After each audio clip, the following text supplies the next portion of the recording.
Salut tout le monde, je m'appelle Jean-David Oleknovitch et je vais vous présenter ici quelques retours d'expérience que je peux avoir sur l'utilisation qui paraît pas aller de soi de WordPress d'un côté et de l'intelligence artificielle avec Claude Code de l'autre. Alors je dis que ça va pas de soi parce que j'ai l'impression, quand je vois un petit peu les gens qui débattent de ça, parce que on commence à avoir le débat de l'IA un peu partout, vu que, le nombre de gens qui en parlent. Et c'est quasiment deux camps, pas irréconciliables, mais qui ont un peu du mal à se parler. D'un côté, il y a des gens qui utilisent WordPress depuis assez longtemps, qui aiment ce côté un petit peu no-code, même si WordPress était du no-code avant l'heure, ou en tout cas, on peut avoir une agence web qui intègre des sites avec WordPress et qui laisse ensuite une liberté de mouvement assez importante à- aux utilisateurs pour qui on fait le site. Et de l'autre côté, l'IA, où bah là, c'est un peu open bar, une page blanche, on prompte et puis ça génère des sites, on ne sait pas trop comment. Et en fait, je pense que je suis pas mal légitime pour parler de tout ça parce que j'ai beaucoup d'expérience dans des agences web, j'en ai fondé ou confondé plusieurs et j'ai pas mal roulé ma bosse là-dedans. Et d'un autre côté, ben, je développe avec Claude Code depuis plusieurs mois. Pas vraiment en vibe codant. Moi, mon profil de départ, c'est vraiment un profil de. Un diplôme d'ingénieur en développement informatique et je code depuis de nombreuses années. Donc, a priori, je devrais être dans le camp de ceux qui ont très peur de l'arrivée de l'IA. Mais voilà, j'ai fait le choix, pour le meilleur et pour le pire, de faire en sorte que je surfe un peu sur cette vague et que je comprenne de l'intérieur comment ça fonctionne.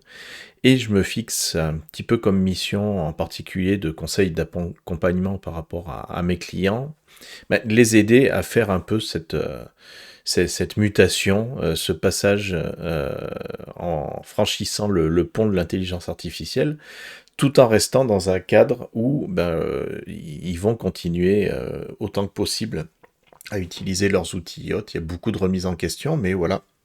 Je pense que il y a une vraie possibilité d'utiliser WordPress et l'intelligence artificielle en même temps. Je suis pas le seul à dire ça, puisque les concepteurs même de WordPress amènent pas mal de nouveautés en termes d'intelligence artificielle dans la version 7.0 qui arrive. Mais même sans attendre ce qu'ils ont à proposer, je pense qu'on peut faire des belles choses. Et puis c'est l'occasion aussi de se remettre en question sur la façon dont on consomme nos WordPress. Donc je vais vous faire une petite démonstration en live. Je vais essayer de ne pas tricher ou de tricher le moins possible en termes de montage pour vous montrer comment on peut concevoir un site WordPress, pas de zéro, mais en utilisant un maximum d'intelligence artificielle et en restant dans des cadres où c'est pleinement utilisable à mon sens dans le cadre d'un site qu'on peut ensuite mettre entre les mains d'un client. Et ensuite, bah, vous serez juge en fait. Peut-être que vous ne serez pas du tout convaincu, puis c'est pas grave, on aura juste passé une petite vidéo ensemble. Peut-être que ça vous donnera des éléments ou des pistes ou des petits déclics qui vous permettront de vous dire que vous pouvez utiliser telle ou telle partie de ce que je vous montre pour l'intégrer dans votre processus. Puis d'une manière générale, voilà, je pense qu'on est dans une période où pas mal de choses sont à réinventer.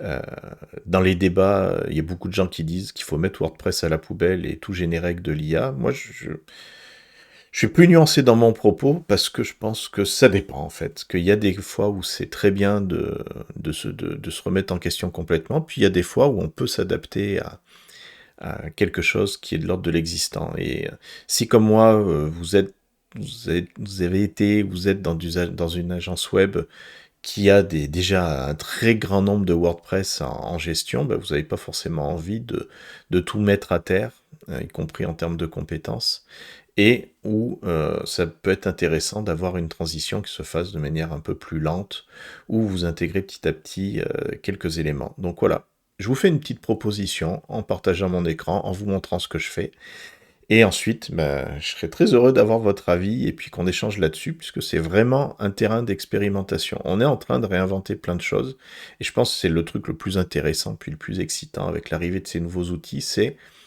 au moins ça nous pousse au derrière pour pouvoir se dire est-ce qu'on peut faire les choses un petit peu autrement.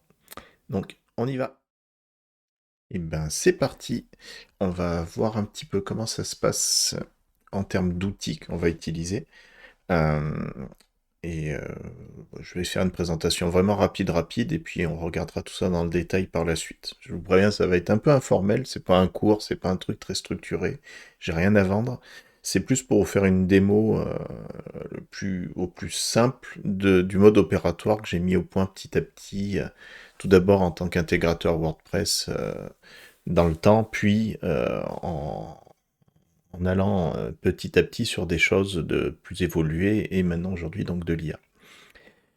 Le premier gros bloc en termes d'outils qu'on va utiliser, bah, c'est le LLM Cloud, et en particulier l'outil Cloud Code qui est autour de ça. C'est vraiment, moi, l'outil central de tous mes travaux. On peut avoir des grandes discussions sur ce qu'il vaut mieux utiliser ChatGPT, Gemini, blablabla. Le choix du LLM est important, et effectivement, on va partir sur Claude, dans une version récente Opus 4.6. Mais en fait, je dirais que au-delà du LLM, le vrai débat, c'est l'outil agentique qui va permettre de coder et de mettre au point notre projet qui apporte. Pourquoi? Parce que je sais qu'il y en a beaucoup qui utilisent des outils tels que ChatGPT pour faire du développement, et qui en sont en fait à un stade qui est assez primitif d'utiliser l'IA pour faire du développement, c'est-à-dire génère-moi ça, puis ChatGPT génère une portion de code qu'on copie, puis qu'on colle ailleurs, ça déconne, donc on copie le message d'erreur, on le recolle à ChatGPT, et puis ainsi de suite, on fait des allers-retours à la main. Et d'un côté, on s'aperçoit que plus on fait d'allers-retours, plus l'IA est censée comprendre ce qui se passe, parce qu'elle a besoin de ces feedbacks pour être de plus en plus pertinente dans ses réponses. C'est très rare que on ait un résultat qui soit vraiment intéressant dès le premier prompt. D'ailleurs, c'est pour ça qu'on se retrouve avec un LinkedIn qui est plein de gens qui disent regardez, ChatGPT, c'est de la merde. Je lui ai demandé tel truc et puis il m'a répondu n'importe quoi. Très souvent, en fait, c'est parce que ça manque de feedback, ça manque de contexte, et que à question floue, réponse souvent à côté de la plaque. Euh, Il y a des fois où il y a des exemples de questions très précises et la réponse est aussi complètement à côté de la plaque, mais en fait, faut être conscient que ça reste quelque chose qui est un outil, et que on n'est pas face à une intelligence humaine, on est face à quelque chose qui peut être très puissant à condition de l'utiliser correctement, et en l'utilisant avec les bons angles. Et puis il y a des cas où c'est pas du tout intéressant. Faire un calcul à une IA est un non-sens en quelque sorte, parce que c'est pas fait pour ça. Euh, pour du développement, puisque c'est ce qui va nous intéresser ici pour bonne part, on va utiliser Cloud Code, qui permet de se baser sur cette notion de feedback, c'est-à-dire qu'on fait des allers-retours entre le projet et l'intelligence artificielle, à part que Cloud Code, ce qu'il apporte, c'est une espèce de boucle, ou de cadre en tout cas, où ces feedbacks sont faits automatiquement, ou semi-automatiquement. C'est-à-dire que là où, si quand vous étiez sur un ChatGPT, vous faisiez du copier-coller de votre code, ça donnait une erreur, vous renvoyez l'erreur, puis vous faisiez 2-3 copier-coller, puis au bout d'un moment, vous étiez lassé de tout ça, dans un environnement tel que Cloud Code, comme vous allez le voir tout à l'heure, tout se passe de manière beaucoup plus fluide, parce que c'est lui-même qui interagit entre l'intelligence artificielle d'un côté, le LLM, et le projet sur lequel vous travaillez de l'autre. On est sur quelque chose qui est complètement ouvert entre ces deux univers, et c'est ce qui permet d'avoir cette boucle de feedback, cette fameuse boucle qui permet d'avoir des choses pertinentes du côté de l'IA. Donc rien de miraculeux, mais des outils qui sont adaptés. Et là, ce mode de fonctionnement est très adapté au codage, comme vous allez le voir. En dehors de Cloud Code, on a un gros fondamental qui est peut-être pas connu des vieux de la vieille qui utilisent WordPress, c'est que je vais me baser sur un framework qui s'appelle Bedrock, qui n'a rien à voir avec de l'IA pour le coup, mais qui a tout à voir avec une réorganisation de WordPress dans différents domaines. Le premier truc, c'est que il va permettre d'utiliser WordPress dans une version un petit peu réorganisée de ses répertoires.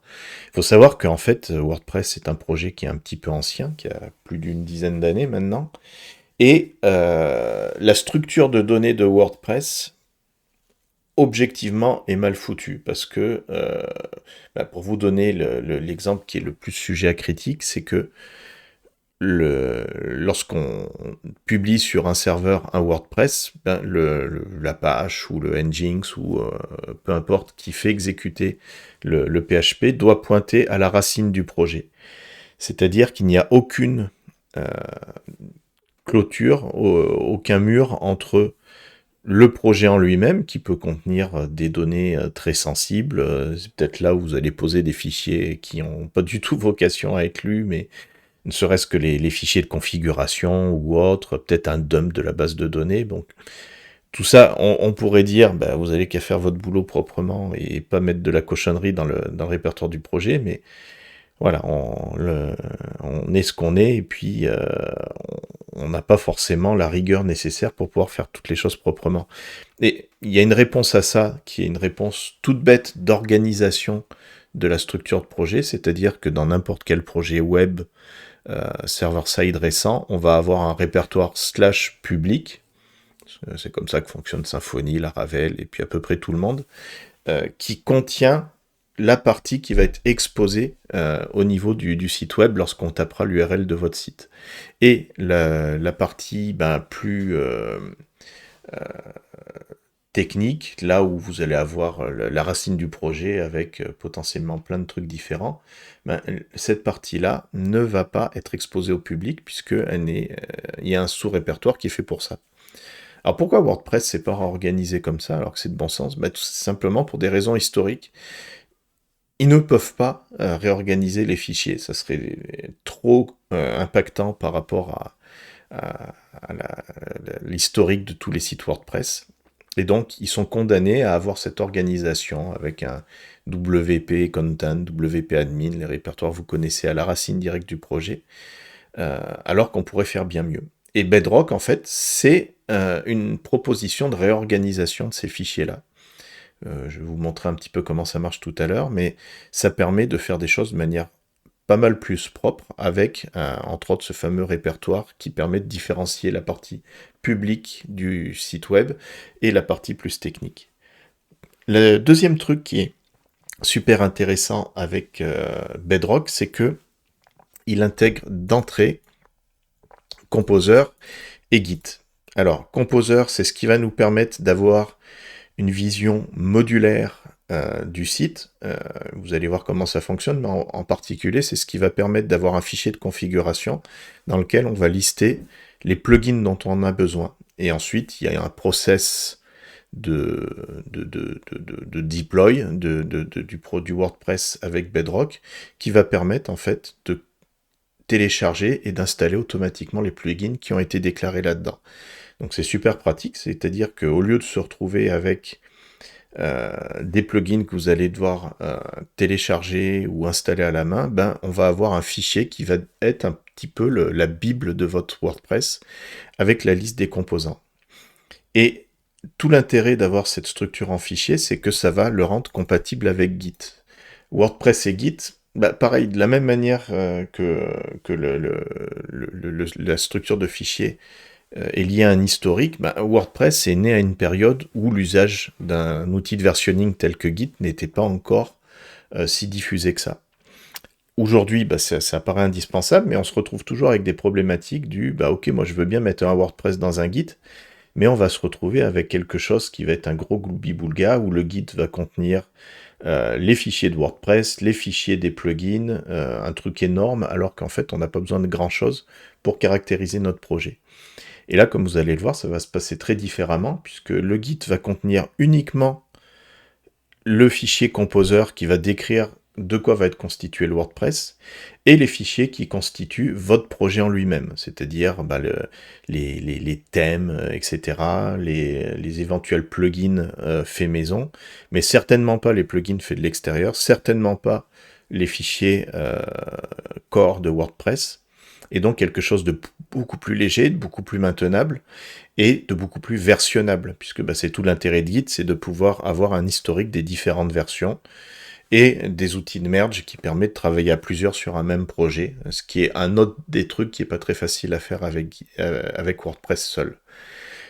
Donc, là, on se retrouve avec une belle remise en question de l'offre WordPress originale, mais qui continue à intégrer pleinement WordPress, vous allez le voir, et qui, par la réorganisation des fichiers, par l'inclusion de Composer, par l'inclusion de Git, permet d'avoir une façon à la fois de gérer le projet et de gérer le développement beaucoup plus moderne qu'un bête WordPress qui est installé en local et puis qu'ensuite on copie intégralement quand on veut le déployer en prod. Les deux autres outils qu'on va utiliser sont un peu moins extrêmes dans leur façon de faire, mais vont apporter un gros plus. Donc, j'ai l'habitude de les utiliser dans mes projets, donc je vous fais la proposition de les utiliser dans ce projet-là aussi. Le premier, c'est Timber, qui est une extension à WordPress qui permet tout simplement d'utiliser un langage de templating qui s'appelle Twig. Alors, un Twig, ça va ressembler à ce genre de choses, c'est-à-dire que au lieu d'avoir un seul fichier qui va mélanger du code PHP et des balises HTML, ce qui est le cas du WordPress standard, on va se retrouver entre quelque chose qui est une parfaite séparation entre le contrôleur d'un côté et la vue de l'autre. Ce qui va parler à ceux qui ont des notions d'un framework tel que Symfony ou tout simplement des notions de structuration objet avec le design pattern MVC. Ben, là, en fait, c'est exactement ça. C'est que, je sais pas si je vais vous retrouver, pour retrouver un exemple de Twig tout bête. Voilà, c'est exactement ça. Ça va permettre d'éviter les balises PHP avec des échos comme vous avez là, et de pouvoir les remplacer par des choses qui seront beaucoup plus lisibles et qui vont ressembler beaucoup plus à un fichier HTML. Et donc ça, c'est super intéressant pour avoir des templates dans vos projets WordPress qui sont beaucoup plus faciles à éditer, beaucoup plus propres, où on a vraiment la séparation des traitements PHP d'un côté et de la vue de l'autre. Donc voilà, vous allez voir Timber, on va très bien s'en sortir avec ça et ça va apporter pas mal de choses. Et puis le dernier truc qu'on va utiliser ici, c'est une autre bibliothèque qui s'appelle Carbon Fields, qui, si vous êtes des aficionados de WordPress, mais il y a de fortes chances d'utiliser ACF, qui permet de gérer des champs custom dans vos WordPress. Et ACF, en fait, se fait via une interface graphique où on définit tous les champs un à un. Custom Carbon Fields permet de faire la même chose, mais de manière programmatique, c'est-à-dire que ça n'est pas via une interface utilisateur qu'on va définir, je veux un champ, nom, prénom, adresse, etc. Mais ça va se faire via du code PHP. Je ne sais pas s'il y a un exemple simple dans leur doc. Petit quick start pour la forme. Voilà, là vous créez une fonction qui crée un champ texte qui s'appelle CRBText et il va apparaître après à disposition dans WordPress. Cette syntaxe, on va s'en affranchir parce que c'est l'IA qui va l'utiliser, clairement. Mais voilà, ça vous donne une petite idée du truc. Et pourquoi j'utilise Carbon Fields plutôt qu'ACF ? C'est précisément parce que l'IA va l'utiliser et que ça va être beaucoup plus simple et beaucoup plus rapide, comme vous allez le voir, de pouvoir mettre en place tout ça. Alors, on va commencer. Je vous propose de démarrer par un projet sur GitHub. On va l'appeler WordPress Demo. Ok, ça va être un projet en private pour l'instant. Rien de particulier, je fais un Create Repository. Et voilà, ça me crée mon projet au sens Git. Je commence par la partie Git, parce que c'est la façon la plus simple de fonctionner quand on veut partir un projet de zéro, c'est de démarrer de Git, et ensuite de le déclarer dans votre éditeur. Là, on va passer à une question supplémentaire qui est quel éditeur on va utiliser. Il y en a beaucoup qui utilisent Visual Code ou qui utilisent des vieux éditeurs. Alors, on va pas faire d'archéologie. Moi, j'ai gardé des habitudes en fait de développeur Java avec les outils de l'éditeur JetBrains, qui sont des outils, c'est un peu usine à gaz, mais ça fait vraiment bien le boulot pour faire du développement avancé. Et donc, on va partir sur un projet avec l'outil PHP Storm. Donc, on va partir du version control que j'ai créé, donc le WordPress démo, ça vient de Git. Je vais demander à le cloner. Il ne va pas se passer grand-chose dans le projet puisqu'il est vide. Mais voilà, on a notre WordPress démo qui est présent dans mon PHP Storm et tous les outils Git qui vont permettre de faire des push, etc. Et là, on se retrouve avec quasiment la base. Il nous manque un élément important, c'est Cloud Code pour savoir comment on va l'intégrer à ça. Alors Cloud Code, je l'ai déjà intégré dans PHP Storm, dans les plugins, tout simplement en utilisant le plugin officiel de Cloud Code, tel qu'il est proposé par l'éditeur. Alors, ça se présente sous cette forme, je clique là-dessus, et je vais avoir un élément qui va apparaître dans le terminal, qui est l'interface de base de Cloud Code. Et là, le premier choc, c'est que Cloud Code, c'est du terminal texte. On se retrouve à gros retour en arrière, alors que PHP Storm propose une belle interface utilisateur. Mais voilà, c'est la philosophie de Cloud Code, c'est de fonctionner sous la forme d'une interface texte. Et ça, c'est un gros avantage, en fait, c'est que ça va permettre de pouvoir s'intégrer dans plein d'environnements différents, dont mon PHP Storm, dont Act. Comment intégrer Cloud dans un projet? On va taper simplement /init et entrer, puis on va le laisser bosser. Et là, en fait, il va faire un truc qui est un petit peu idiot dans le cadre de notre projet, c'est qu'il va analyser le code existant. Ça va aller vite parce qu'il n'y a rien. Mais c'est comme ça que ça fonctionne. On va se retrouver avec une phase d'initialisation qui prendrait bien évidemment tout son sens si on intégrait code dans un projet existant. Alors, il se retrouve à faire tout un tas de trucs. Il veut faire des recherches dans mon truc, pourquoi pas. Donc vous voyez qu'il vous pose tout un tas de questions. Il y a des possibilités d'ouvrir Cloud Code avec un mode où on lui dit YOLO, fais ce que tu veux, je veux pas m'en occuper. Ça, c'est le truc des vibe codeurs. Moi, ne serait-ce que le fait que je l'ouvre dans PHP Storm, ça montre que je vais chercher à avoir une maîtrise un petit peu plus poussée de ce que va faire Cloud Code. Donc là, pour l'instant, il est juste à regarder ce qui se passe dans Git. Je vais le laisser faire. Et en fait, bon, je réponds aux questions pour lui donner les autorisations d'accès, mais pour le reste, comme vous pouvez le voir, il ne va pas faire grand-chose d'autre. Vas-y.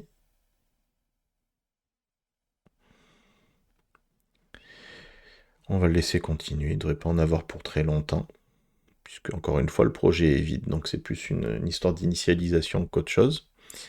Et je vais commencer à vous expliquer quelles sont les étapes qui vont suivre. Donc là, on va avoir un dossier minimaliste qui va contenir un répertoire .cloud dans lequel on va avoir les différentes configurations de Cloud, mais il y en aura relativement peu.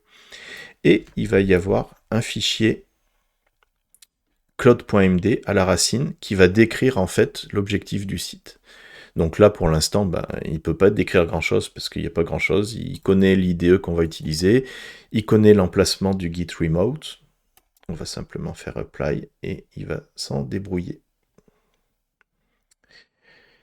Donc là, le apply, ça va correspondre à avoir un Cloud qui va apparaître dans le projet et le répertoire .cloud qui, lui, ne bouge pas. Alors, on est pas mal. On va demander à faire... Ah c'est bon, il est apparu. Donc cloud.md est apparu. Si je clique dessus, on se retrouve avec ce qu'on a. Et là, tant qu'à faire, on va mettre à niveau Git pour qu'il puisse s'adapter à tout ça. Et là, on va lui dire de s'occuper de Git. Commit et push sur Git. Puisque c'est de l'IA, on lui parle en langage à peu près naturel, et puis il va se démerder pour faire à peu près tout ce qu'on a à faire. Donc là, il est en train de regarder, il me dit « Ah, ça serait pas mal de créer un fichier .gitignore qui va permettre de lister les éléments que je ne vais pas pousser sur Git. » Donc là, en particulier, c'est le point IDEA qui est le répertoire qui contient les paramètres liés à mon IDE, que ça n'a rien à faire sur le projet. Donc OK, c'est bon. Et vous voyez qu'en fait, Claude Code interagit entre son interface texte et une visualisation dans PHP Storm où je peux voir quand même ce qui se passe, ce qui m'éloigne pas mal du vibe coding. Alors, il va faire mon git add, allez c'est bon. Donc là, pour ceux qui maîtrisent bien Git, vous dites, bah, le mec il est vraiment une grosse feignasse à laisser faire l'IA pour faire un bête commit sur un Git d'un seul fichier. Et effectivement, c'est un peu overkill tout ça, mais c'est la bonne illustration de comment on va fonctionner pour la suite. Donc là, si je reviens à mon GitHub, eh ben, on va voir que tout s'est bien passé. On a gitignore et Claude qui apparaît. On va maintenant s'intéresser à un point précis qui est qu'est-ce que c'est qu'on va faire comme site. Alors, pour la partie suivante, où on va parler de l'interface utilisateur du site et donc de quel site on va utiliser, je vous propose de faire un petit WordPress sur le thème d'une agence immobilière.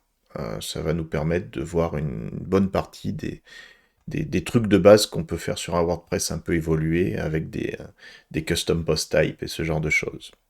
Alors, comment j'ai procédé? J'ai commencé à utiliser Claude, non pas Claude Code, mais l'interface de chat de Claude pour me demander à préparer un prompt.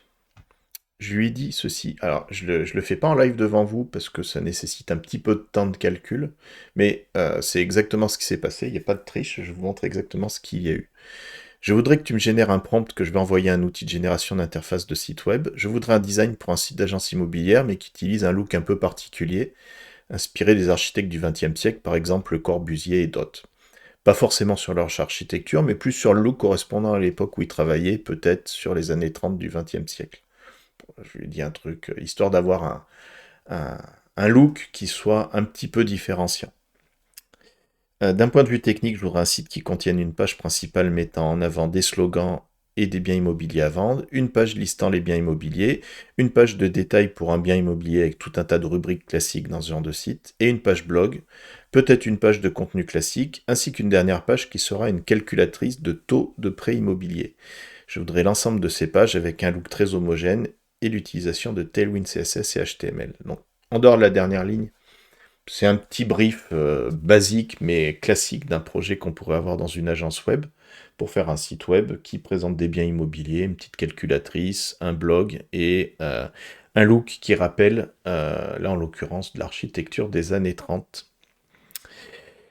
Pourquoi je lui ai demandé de générer un prompt? Parce que, en fait, vous allez le voir, on est souvent amené à jongler entre différentes IA pour bien fonctionner. Un des problèmes de ceux qui se retrouvent très critiques de l'IA, c'est lorsqu'ils se retrouvent à n'utiliser qu'un seul outil, et puis ils se disent, ben, cet outil il est pas mal pour ça, mais pour ça il est nul. Ben oui, en fait, on se trouve dans un cas où très souvent l'IA est bon pour faire certains trucs et très mauvais pour faire d'autres trucs.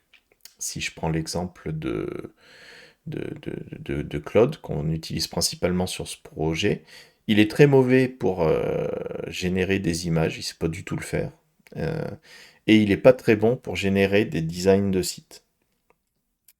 Pour ces deux aspects, on est souvent amené à utiliser un autre LLM qui est celui de Google, qui s'appelle Gemini, qui fait des choses très intéressantes pour la génération de sites avec différents outils, comme on va le voir tout à l'heure. Et d'un autre côté, on va pouvoir aussi utiliser Google pour faire la génération d'images de manière très sympa, avec une librairie supplémentaire qui s'appelle Nano Banana Pro, qui est un nom un peu bizarre, mais un vrai produit intéressant pour générer des images. C'est pas notre cas. En revanche, bah, quand on utilise des outils comme ça, bah, il faut savoir que plus on leur donnera un prompt qui sera précis, plus il va pouvoir faire un résultat intéressant. Et il se trouve que, en faisant différents tests, je me suis aperçu que de faire le prompt sur Claude était la partie la plus pertinente. Et ensuite, de copier-coller ce prompt et de le mettre dans Google, bah, c'est donc ce que j'ai été amené à faire ici. Donc là, en lui posant cette demande, il m'a généré tout un truc en anglais. Euh, ce qui est, on va dire, le langage avec lequel les LLM s'en sortent le mieux, même si dans l'absolu, on pourrait le faire en français directement. Et ensuite, ce que j'ai fait, je l'ai envoyé tel quel dans un outil Google qui s'appelle Stitch. Je n'ai rien fait d'autre que faire un copier-coller pour le coup. Je disais tout à l'heure qu'on n'allait pas faire trop de copier-coller, c'était pas efficace, mais là, c'est le mieux à faire.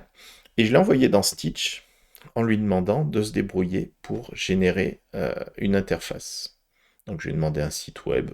Euh, enfin, je lui ai rien demandé de particulier, de plus que le prompt.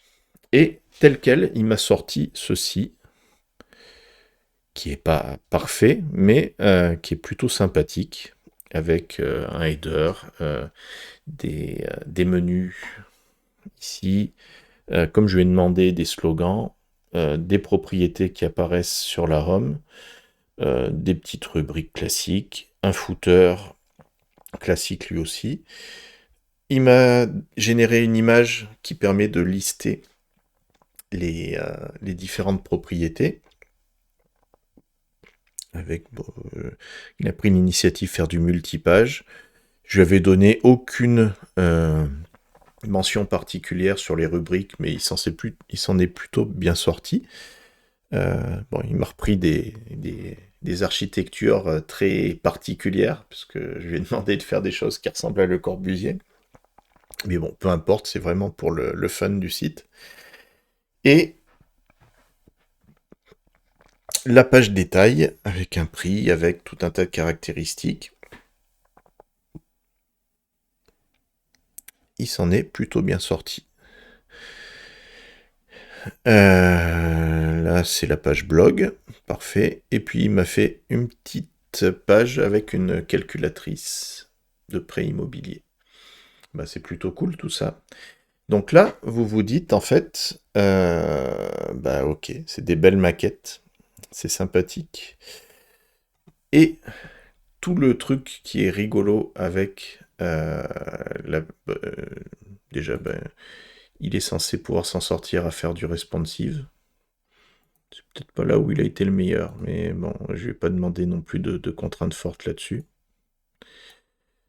Là, ce que je voulais vous montrer, c'est que si je clique ici sur afficher le code, ben, comme par magie, en fait, je vois tout le code HTML qui correspond à cette interface. Et c'est là où un outil tel que Stitch, ou il y en a d'autres qui utilisent de l'IA, est assez intéressant et assez brillant, c'est que il se contente non pas de me générer un design, qui est parfaitement évolutif, hein, on peut le faire changer par la suite, mais euh, il génère à chaque fois le code qui va avec. Et donc, on se retrouve avec une certaine transitivité. Donc, là, je pourrais, si je veux lui demander des modifications, là, dire cette couleur, ça me va pas, j'en veux une autre, ou peu importe. Et puis, il me ferait une certaine analyse. Euh, je peux lui demander tout un tas de petits trucs. Il y a des petits gadgets qui sont assez sympas. On va pas rentrer dans le détail, mais euh, par exemple,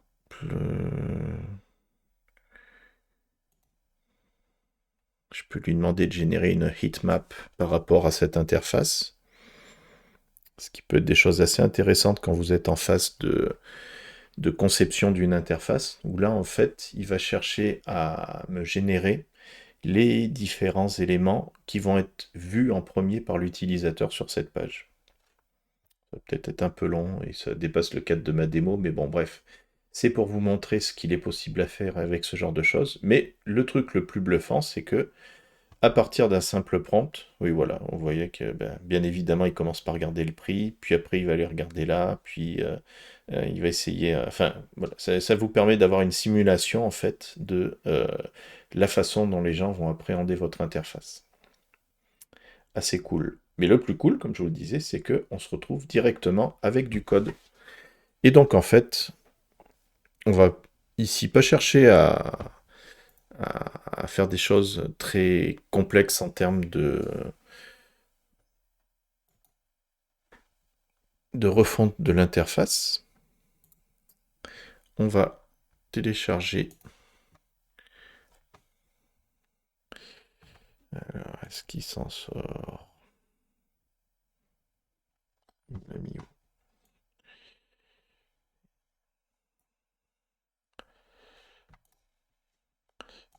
Il m'en sort pas dans mon multi-écran. Désolé. Donc là, il m'a mis l'écran complet et puis il m'a mis le code. Bien sûr, là c'est du HTML strict. Petite parenthèse, vous avez vu dans mon prompt que j'ai demandé à utiliser HTML et Tailwind CSS. C'est histoire d'aller jusqu'au bout sur l'usage de choses un peu plus modernes que des outils que vous avez peut-être l'habitude d'utiliser. Donc Tailwind CSS, c'est un processeur qui se positionne par-dessus CSS et qui permet d'avoir quelques petites choses assez intéressantes.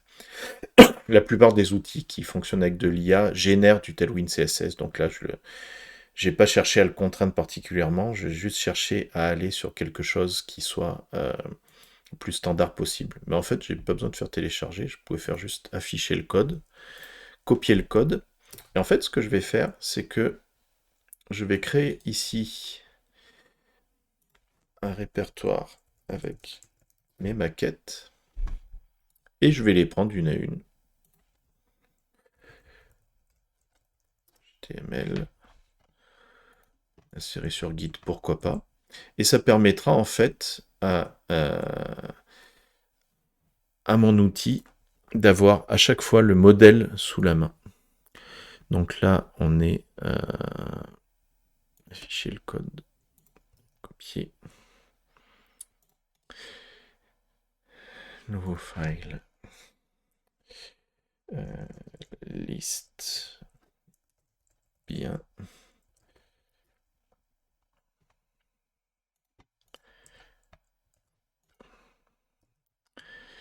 Je vais le faire avec les autres vite vite. Donc là, afficher le code, copier le code.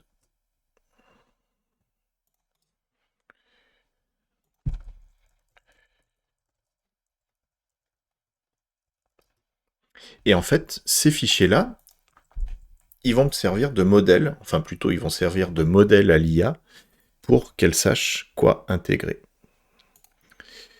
Alors, afficher le code, copier. Alors, les puristes me diront que je pourrais utiliser des MCP qui permettent d'avoir une automatisation de la partie que je suis en train de faire là. Vu qu'on le fait qu'une fois, bah écoutez, on va se retrouver avec un schéma où déjà l'humain ne va pas avoir grand chose à faire, donc il peut bien en faire un petit peu. Maquette et la calculatrice. Hop, hop, et c'est parti. Dans PHP Storm, il y a un petit outil qui permet de visualiser directement la page. Et là, il s'en sort très bien parce que il sait utiliser Tailwind complètement, contrairement à ce qu'on avait tout à l'heure. Donc voilà, ça se passe très bien. Et là, on se retrouve avec la base de notre projet qui est intégrée dans PHP Storm. Il va rester maintenant à créer le WordPress qui va avec et à dynamiser tout ça. Eh bien, c'est reparti avec la partie WordPress cette fois-ci. Donc là, on revient à mon PHP Storm avec donc Claude qui est déjà lancé. Et c'est là où on va lui demander de structurer les choses. Créer un WordPress à partir de la librairie Bedrock en utilisant Timber. Puis, comme on l'a évoqué, donc Carbon Fields. Et installe le tout sur un Docker. Donc ça, cette partie-là, elle est... je n'en ai pas parlé, mais c'est vraiment uniquement utilitaire pour la façon dont je vais faire tourner mon WordPress en local. Ça m'évite d'avoir à déployer un PHP et une base de données, mais voilà, le but n'est pas de faire une formation Docker, c'est plus pour moi là, dans ce cadre-là. On va rien lui demander d'autre, juste voir s'il s'en sort comme ça. Donc là, forcément, ça va être un petit peu lent. Donc je vais vous tenir compagnie en discutant un petit peu de choses et d'autres concernant le projet. On va voir déjà. Déjà, le premier truc, c'est qu'il rentre dans un plan mode, c'est-à-dire qu'il va planifier les différentes choses à mettre en place. Et potentiellement, il va faire plusieurs choses en parallèle. Donc là, il commence par faire des web search, c'est-à-dire qu'il ne va pas se contenter des connaissances qui sont dans le LLM, mais il va chercher à les mettre à jour avec les dernières évolutions, en particulier sur la documentation des librairies qu'on veut utiliser. Donc vous voyez qu'il se débrouille bien pour trouver les différentes adresses URL des outils qu'on va utiliser. Donc la Bedrock, il voit que c'est un projet de l'organisation Rhodes. Il a trouvé le GitHub correspondant. On va agrandir un petit peu la fenêtre de Claude, parce que c'est la plus intéressante là pour le moment. Donc il y a des chances qu'il en ait besoin pour plusieurs minutes, hein. Là, il est plus sur une phase de planification du projet. Et en fait, là, en une seule phrase, il va faire finalement beaucoup de choses, puisqu'il va chercher à installer Bedrock. Alors là, il y a un truc intéressant, c'est qu'il me pose des questions sur ce que je souhaite. Alors, quel nom veux-tu donner au thème WordPress? C'est la façon de faire de Claude, c'est-à-dire qu'il commence par analyser, puis avant de passer à l'action, il pose tout un tas de questions pour être sûr d'avoir le bon contexte. Donc là, ça fait partie en fait de la logique de Claude Code d'avoir beaucoup de feedback. Là, en l'occurrence, c'est un feedback avec l'utilisateur, moi. Quel nom veux-tu donner au thème WordPress? Je ne vais pas proposer, mais il a bien compris qu'il va falloir créer un thème euh, de départ. Alors j'aurais pu choisir de partir d'un thème existant, c'est ce que j'étais en train de réfléchir, mais là on va partir de zéro et on va l'appeler WordPress Demo, pourquoi pas. Quel port local pour accéder au site? 80-80 devrait être OK. Et c'est parti.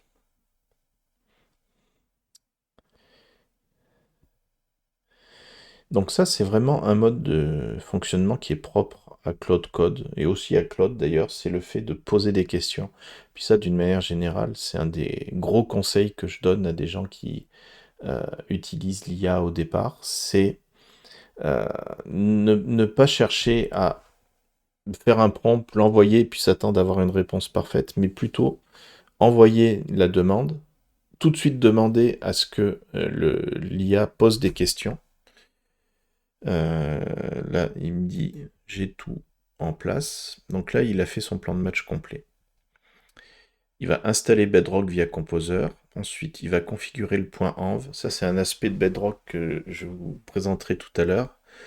Il va créer des fichiers de base correspondant à vraiment un usage basique de WordPress. Vous remarquerez qu'il utilise des templates avec des fichiers .twig. On va voir à quoi ça correspond tout à l'heure. Puis ensuite, il va créer son Docker. Il va mettre à jour Claude. Ça, c'est un autre point important qu'on verra plus en détail. C'est le fait d'auto-générer sa documentation. Il va mettre à jour le git ignore pour qu'il sache quoi pousser sous le git et surtout quoi ne pas pousser. Et ensuite, il va faire tout un tas de vérifications pour assurer que tout va bien. Donc, OK. On lance le plan tel quel. Ça me va pas mal.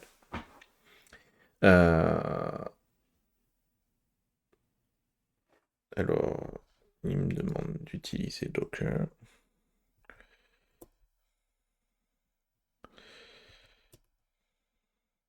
Il a trouvé Composer, il a trouvé Docker, tout va bien. Donc là, c'est parce que les outils sont installés sur mon ordinateur. Il va commencer par installer Bedrock et le projet de Bedrock.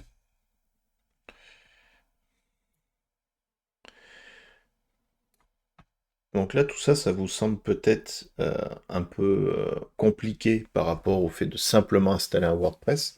Vous allez voir que ce sont des briques qui vont nous permettre d'aller beaucoup, beaucoup plus vite par la suite.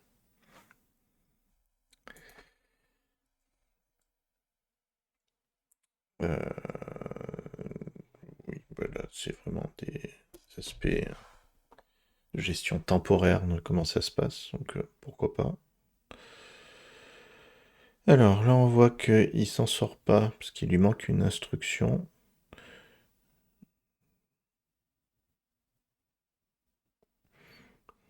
Mais comme vous voyez, il arrive à rebondir tout seul, donc ben, on va le laisser faire. Et normalement, il devrait s'en sortir. Je sais pas pourquoi il insiste sur cette histoire de TMP Bedrock. Ce ne sont pas des choses qui sont très courantes dans ce genre d'installation. Bon, a priori, il s'en est sorti. Ensuite, il va installer Timber dans le composer.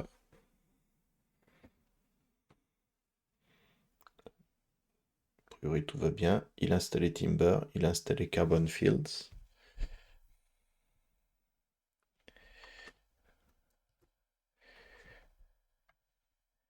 Si on cherche ici à faire un reload from disk, on voit qu'il y a tout un tas d'autres fichiers qui sont en train d'être créés, et en particulier le fameux fichier composer. Là, il est en train de générer les clés secrètes. Oui, très bien. Donc, Composer contient la description de base de Bedrock. Ça, des choses qu'on verra un peu dans le détail par la suite. Ensuite, on voit qu'il a installé Carbon Fields, on voit qu'il a installé Timber. Et ensuite, tout le reste est vraiment propre à Bedrock. On ne va pas regarder tout le détail de Bedrock dans le cadre de cette installation. Ça serait un petit peu contraignant. Ensuite, on voit qu'il y a une partie web qui a été créée. Ça, en fait, c'est la partie publique du WordPress tel qu'il est décrit par Bedrock. C'est-à-dire que vous avez d'un côté les fichiers techniques, entre autres les fichiers Composer, entre autres Cloud.md qui a rien à faire de manière exposée en public, le fichier .env qui est un fichier de configuration pure.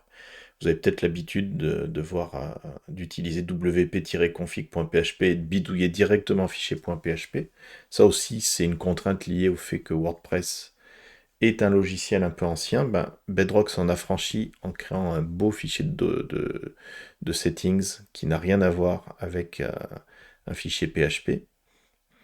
Ensuite, il a créé notre app. On va voir dans les thèmes que il a créé notre WordPress démo. Il a créé le functions.php qui, pour l'essentiel, va pas faire grand-chose si ce n'est vérifier que tout fonctionne. Il a ses templates de base. Donc on a quelque chose de très basique. L'index, la page. Mais ce sont des fichiers .twig, comme je vous l'ai dit tout à l'heure. Donc ce sont des fichiers fondamentalement HTML qui ne sont pas pollués par du code PHP.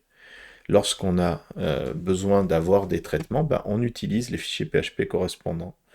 Là, par exemple, par rapport au single.twig qui est là pour, comme vous le savez sous WordPress, single, ça représente une page d'affichage d'un blog post. Ben, en fait, on a deux choses. On a le fichier PHP qui contient éventuellement les traitements. Bon, là, les traitements, ça consiste simplement à initialiser Timber et à charger single.twig, mais là, à cet endroit-là, on pourrait faire plein d'autres traitements. Et on a le fichier .twig en lui-même qui montre ben voilà, l'affichage d'un post title. Par exemple, vous voyez simplement le fait de mettre avec des accolades comme ça un post.title. Donc quelque chose de plus simple que ce qu'on avait l'habitude de faire avec un WordPress.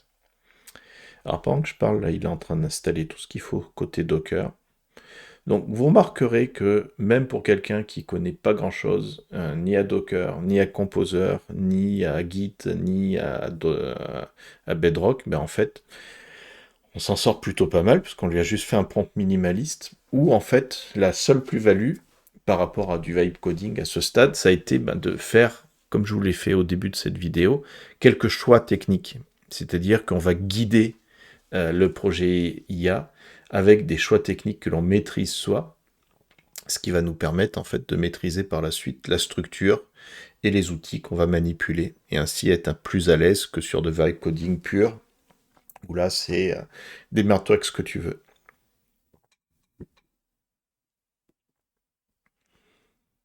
Ça continue avec Docker. Donc là, il tourne depuis 5 minutes, mais on voit qu'il a déjà pas mal avancé.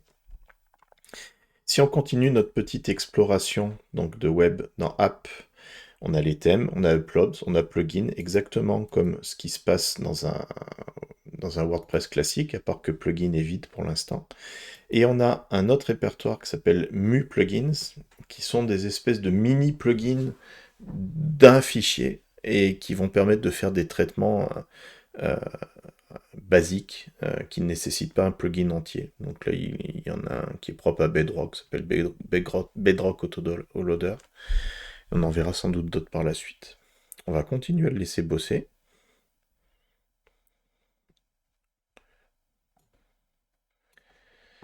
On peut aller voir du côté du gitignore, c'est assez intéressant, pour voir ce qu'il exclut.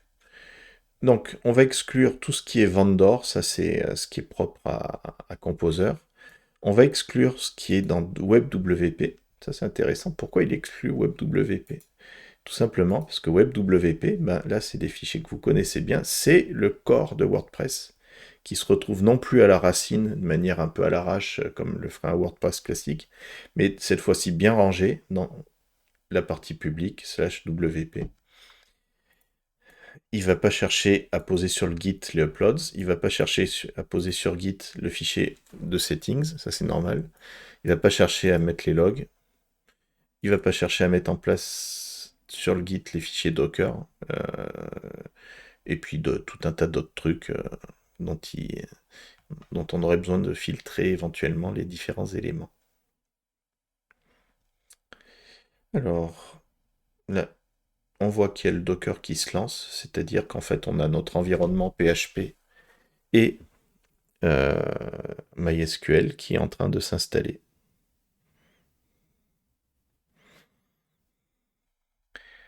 On va finaliser notre petit parcours. Donc, on voit que le WP config de WordPress existe toujours, mais il est bien vide, puisque tout se passe dans le fichier d'environnement. Donc ça, c'est quelque chose de très différent par rapport au WordPress classique. Un peu de ménage dans mes fichiers ouverts.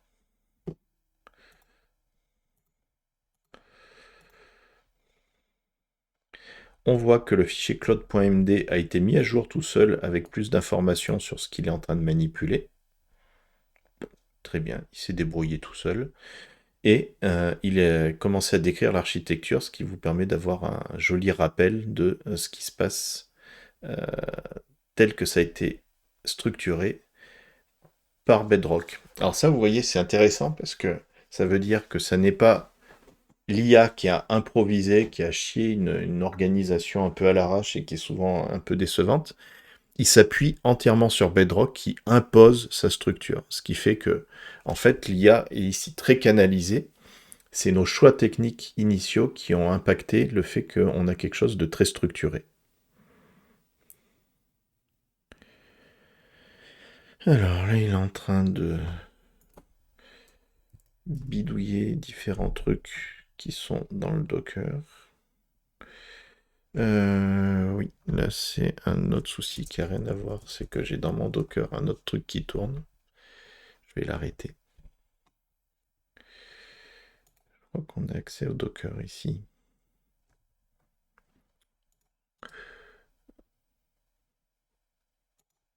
Je vais faire un stop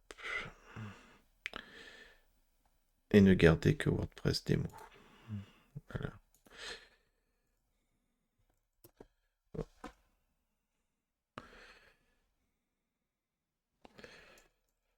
va laisser faire ses tests, mais vu qu'entre-temps on a éteint ce qui posait problème, ça devrait se passer mieux.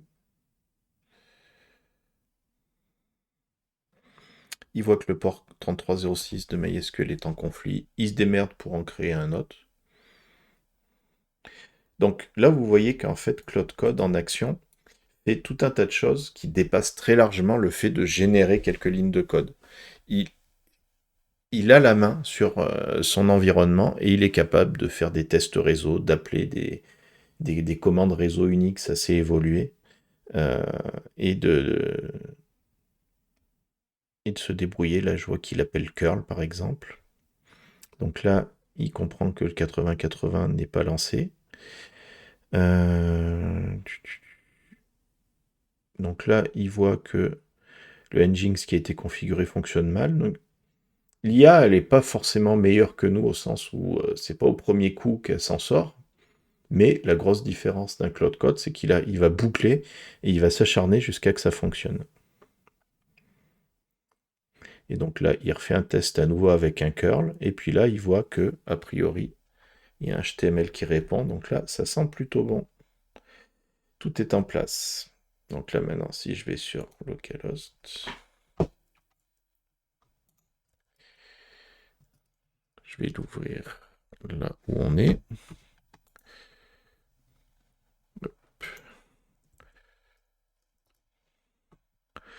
Et, magie, on a notre WordPress qui est en place. Donc là, pour l'instant, il est complètement vide, bien sûr. On va l'installer en français.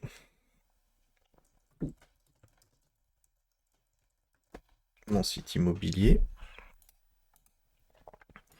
L'identifiant, mon admin. Il a créé un mot de passe, on va le garder. Mon adresse mail. On va pas annexer le site pour l'instant. Et on installe WordPress. Là, si je tape mon admin, tac, tac, se connecter. Et c'est bon, tout va bien. On voit que Bedrock est présent ici. Il s'est débrouillé pour que les search engines ne soient pas utilisables à ce niveau-là, ce qui est parfaitement classique. On peut aller voir le site. Le site, pour l'instant, il ressemble à ceci. Et donc, on a tout qui est en place. Là, il a pas mal bossé. Il a a priori tout fait. Le seul truc qui manque, ça va être fait un git commit et push. Et on devrait être pas mal. Donc là, il cherche à voir quels sont tous les fichiers qui vont être inclus dans le Git et ceux qui n'ont pas l'occasion, n'ont pas l'opportunité d'y être. Ça devrait se passer relativement rapidement parce que fondamentalement, il va se baser sur le Git ignore qu'on a déjà. Mais il revérifie, il s'assure que tout va bien. Donc là, il va faire le commit pour nous en faisant le descriptif de manière bien plus propre que si je l'avais écrit par moi-même.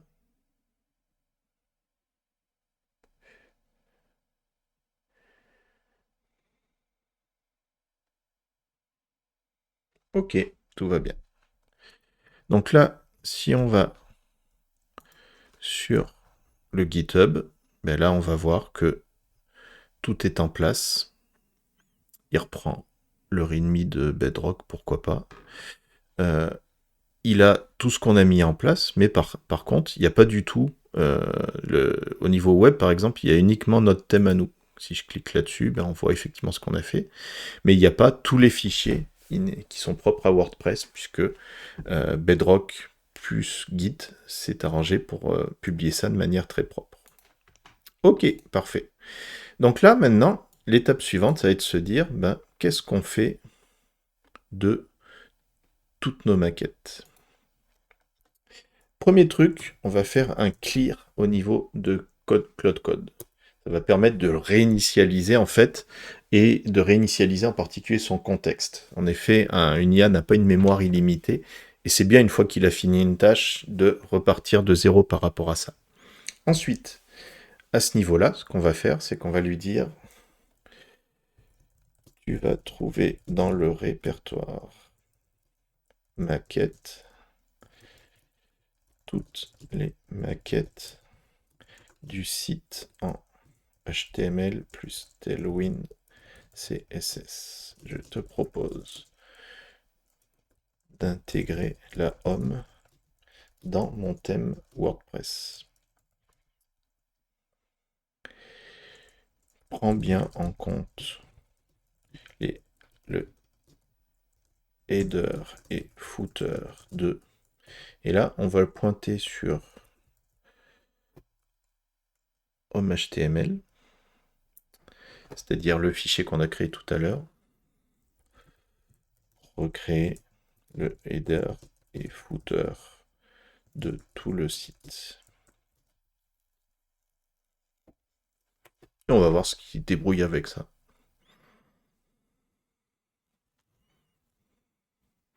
Donc là, il analyse l'existant. Il va commencer par lire ce qui se passe. Je lui ai précisé que c'était un HTML plus Tailwind, mais bon, il s'en serait rendu compte de lui-même.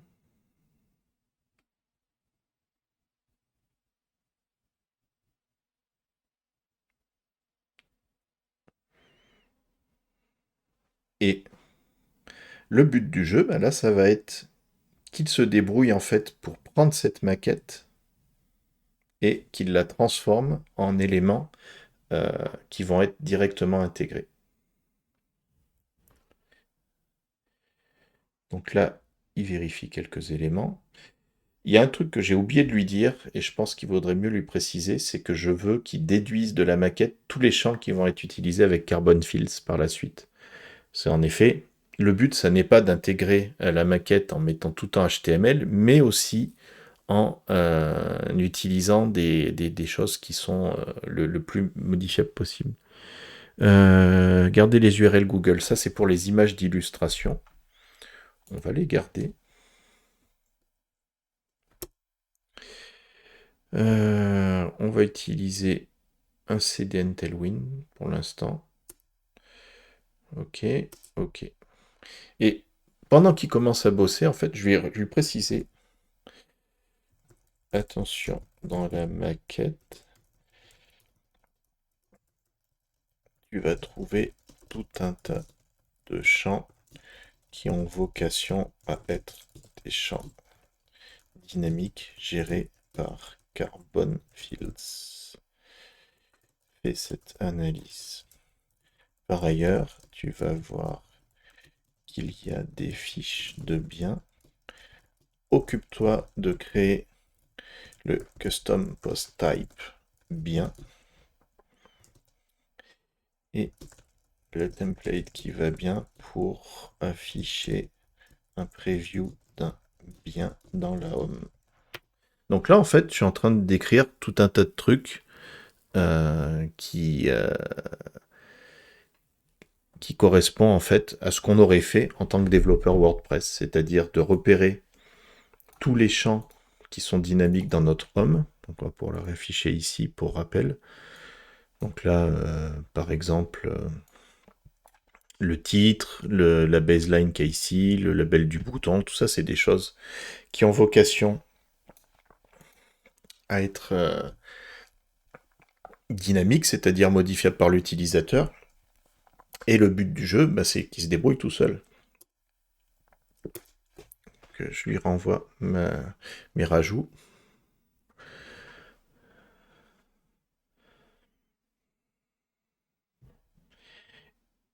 Et on va voir s'il prend en compte mes précisions.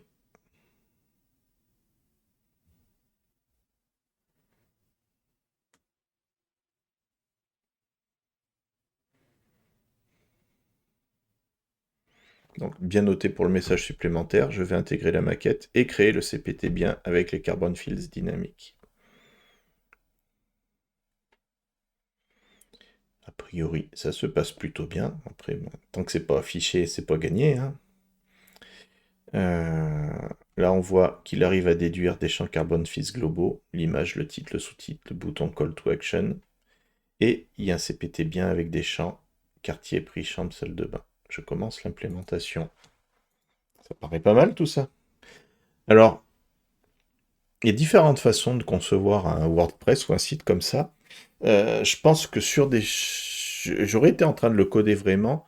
J'aurais eu tendance à coder d'abord la fiche de détail d'un bien, tout simplement parce que c'est la fiche qui structure tout le reste.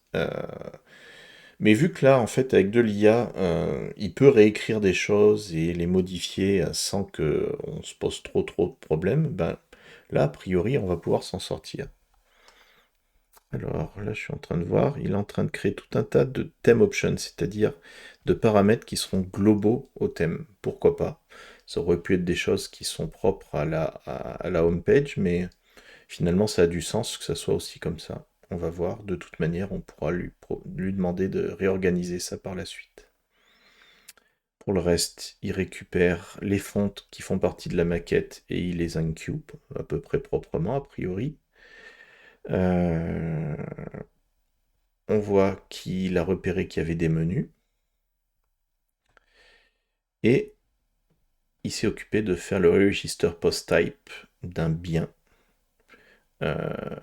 C'est-à-dire que la notion de bien va être présente dans notre WordPress. Ben, c'est cool tout ça. On va le laisser bosser.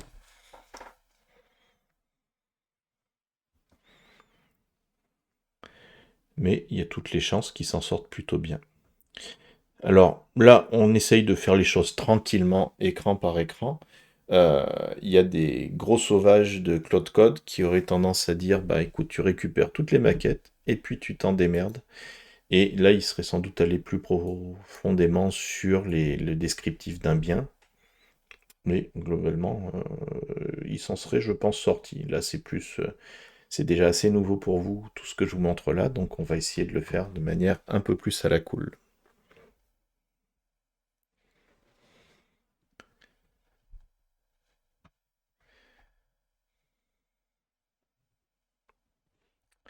Est-ce qu'il y a des choses à voir pendant ce temps sur le WordPress en lui-même?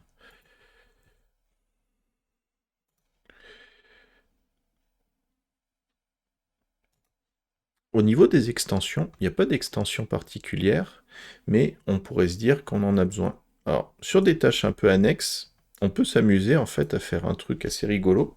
C'est relancer un autre Claude Code à la main et lui demander d'autres tâches. Puis il peut s'en sortir en fait. Rajoute à ce WordPress quelques extensions, quelques plugins, on va utiliser le bon vocabulaire, qui vont m'être utiles. SEO Press, WordFence, et puis, allez, soyons fous, un W3TC.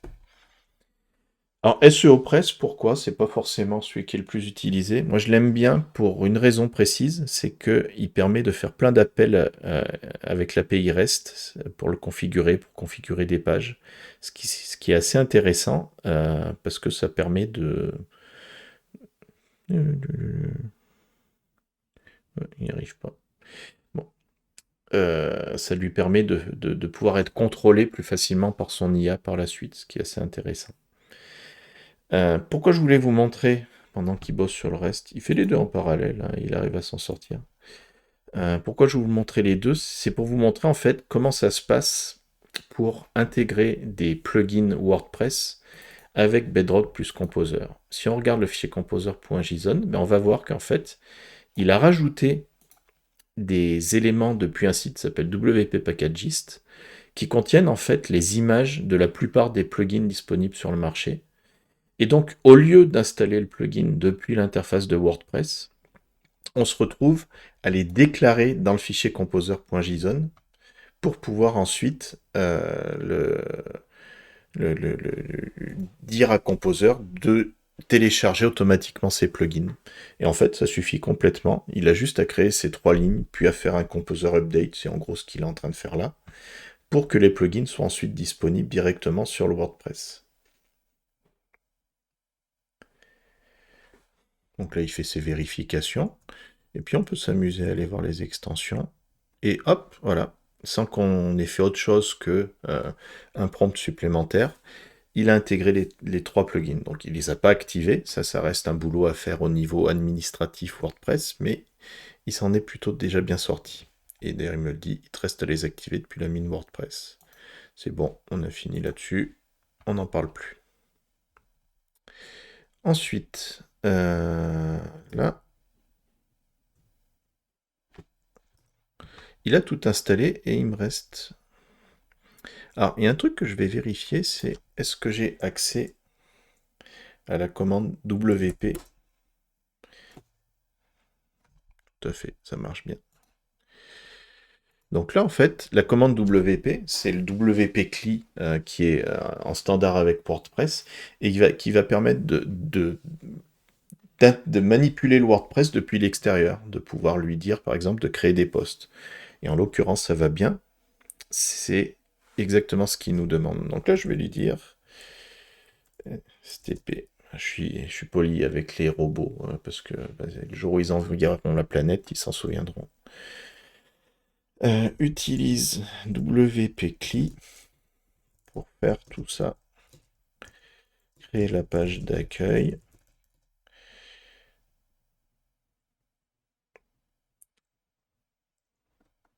Et créer les menus de navigation.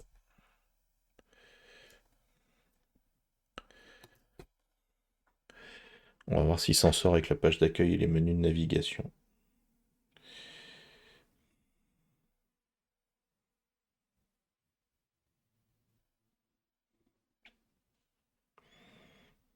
Alors il se trouve à réinstaller WP-CLI. Pourquoi? C'est parce qu'en fait il s'exécute dans le Docker. Moi j'ai essayé mais uniquement depuis l'extérieur. Mais bon, pourquoi pas.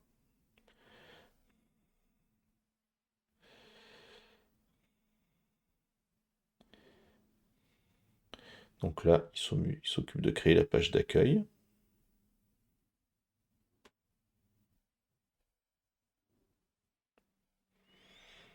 Et là, en fait, vous êtes en train de vous dire peut-être, bah, puisqu'il fait tout depuis un prompt, pourquoi on s'embête à avoir un WordPress? Pourquoi l'interface d'administration de WordPress? Puis c'est une vraie grande question existentielle, c'est celle que se posent tous les gens qui disent faut mettre WordPress à la poubelle et générer les sites avec de l'IA. Moi, je trouve que l'intérêt de garder WordPress dans ce cadre-là, ça ne va effectivement pas être pour créer les pages, parce que, bah, comme vous allez le voir, en fait, à partir d'un design IA, il s'en sort très bien. En revanche, pour moi, l'admin WordPress a tout son sens pour l'utilisateur final qui, lui, n'a pas forcément vocation à utiliser des prompts IA. Lui, il va vouloir son interface classique WordPress qui lui allait très bien pour pouvoir écrire ses contenus, là en l'occurrence, créer des biens immobiliers, etc. On n'a jamais inventé mieux qu'un back-office bien foutu pour faire ça. Et là, le WordPress va avoir complètement son utilité par rapport à ça. Il a un peu de galère à utiliser, à créer les menus. Mais bon, on va voir ce qu'il a fait dans l'intermédiaire. Donc là, normalement, il a dû me créer une page d'accueil. Effectivement, elle est là.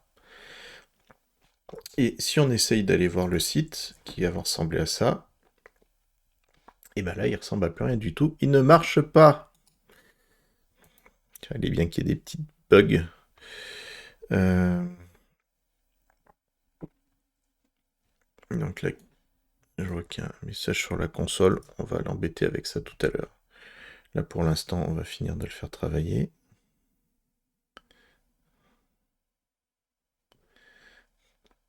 Donc encore une fois, il ne faut pas se dire que l'IA va être parfaite et va tout résoudre et fonctionner par magie. Elle en fait beaucoup par elle-même, mais il y a des fois où on va continuer à devoir faire des allers-retours avec elle, en particulier quand il y a des messages d'erreur.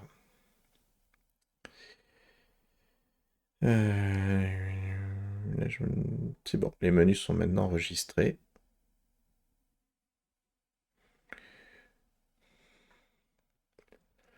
Ok. Et il s'amuse à créer des biens immobiliers. On va voir, on va pouvoir voir ce qu'il en est. Effectivement, il y a les biens qui existent. Et il s'est amusé à en créer quelques-uns. Pourquoi pas? Si on va voir, on reste sur Gutenberg. Et ce qui nous intéresse, c'est les boîtes méta.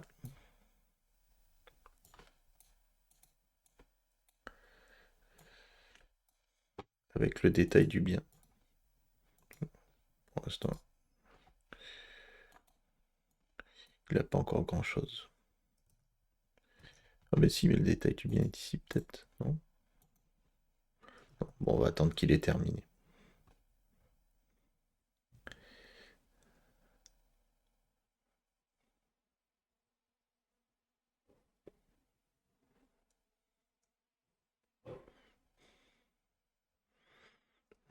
On voit qu'il est en train de créer des trucs. Euh,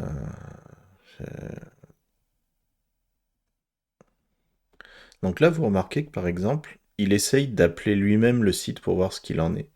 Et il voit qu'il y a une erreur. Là, il a repéré l'écran blanc qu'on a vu tout à l'heure.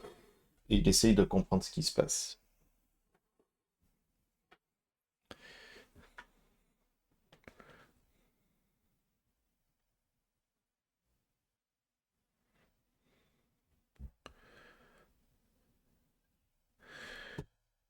Donc là, il voit qu'il manque un fichier frontpage.twig. Je pense qu'il va s'en sortir tout seul comme un grand. Effectivement, il a créé le frontpage.twig qui manquait. Donc là, il se perçoit qu'il a fait une connerie. Il a appelé une fonction de Timber qui n'existe plus.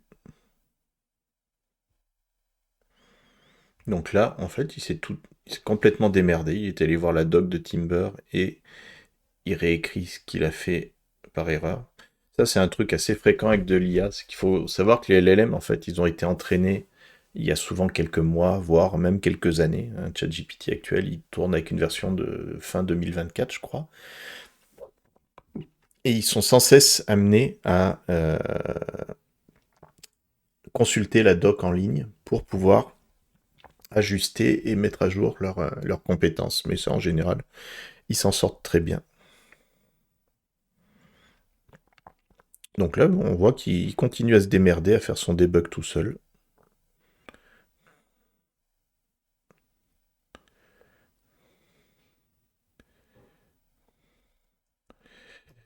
Ok.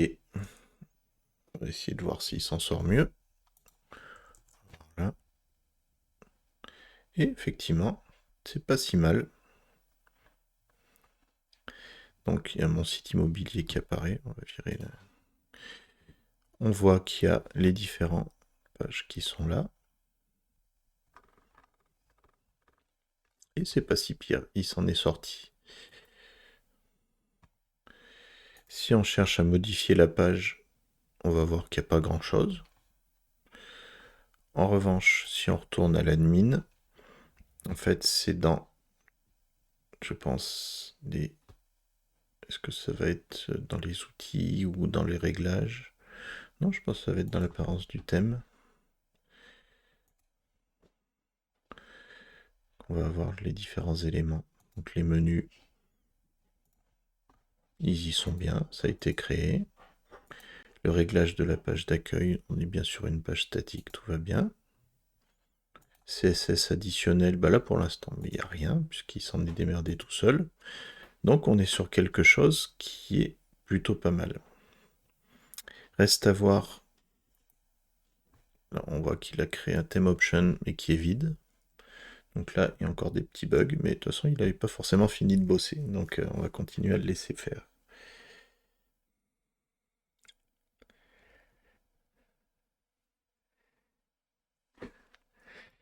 Et donc en fait, bah, pour que vous ayez bien compris ce qui se passe, cette page, c'est une page dynamique qui contient des éléments dynamiques. Là, on voit bien qu'il récupère Pavillon Les Purs, la Maison Blanche, Résidence Sommet, qui sont des trucs qu'il a générés tout seul.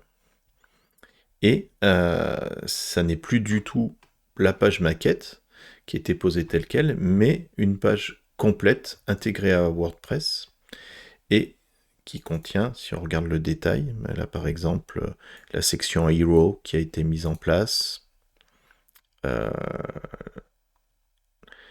Là, au niveau des biens, on voit qu'il y a une boucle for qui affiche les biens. Donc, il s'en est plutôt bien sorti.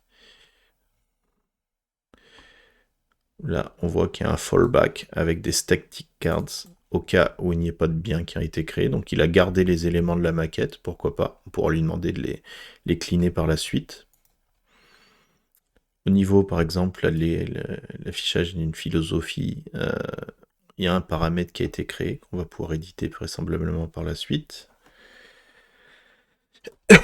Et lui, pendant ce temps, il continue à faire ses contrôles. Là, en fait, il a lancé Chrome qui est mon navigateur qui est ouvert en permanence pour qu'il puisse travailler dessus, afin qu'il vérifie que tout va bien en fait. C'est-à-dire que non seulement il fait la génération de code tout seul, il fait le debug tout seul, mais ensuite il va se connecter au site web avant de vous dire que tout est bon, pour s'assurer que tout s'affiche correctement. Et là aussi, en fait, il est capable de faire une boucle de feedback à partir du navigateur pour voir s'il y a des erreurs JavaScript, par exemple, ou ce genre de choses, et se corriger tout seul.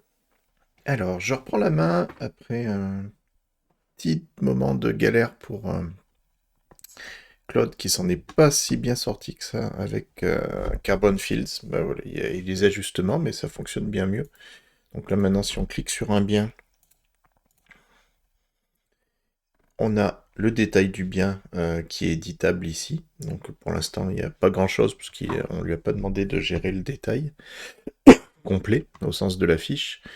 Et il y a une modification que je lui ai demandé de faire par rapport à tout à l'heure, c'est qu'il déplace tous les éléments qui sont liés à la home sur la home, ce qui a beaucoup plus de sens. Donc là, on peut définir le titre, changer les rubriques philosophie, rajouter un témoignage, faire un call to action. Tout ça devient en fait dynamique, ce qui fait que l'intégration est à peu près complète. Il y a sans doute des ajustements à faire, mais pour tous ceux qui ont eu à se coltiner tout ça à la main par rapport à la gestion d'une page un peu complexe comme celle-là, ça s'est quand même passé plutôt très bien. Alors, on va lui demander maintenant de gérer complètement la home. Reprend la maquette, pas la home, pardon, mais la maquette détaille bien. Détaille bien. Intègre-la dans single bien. Pense à créer tous les champs custom supplémentaires.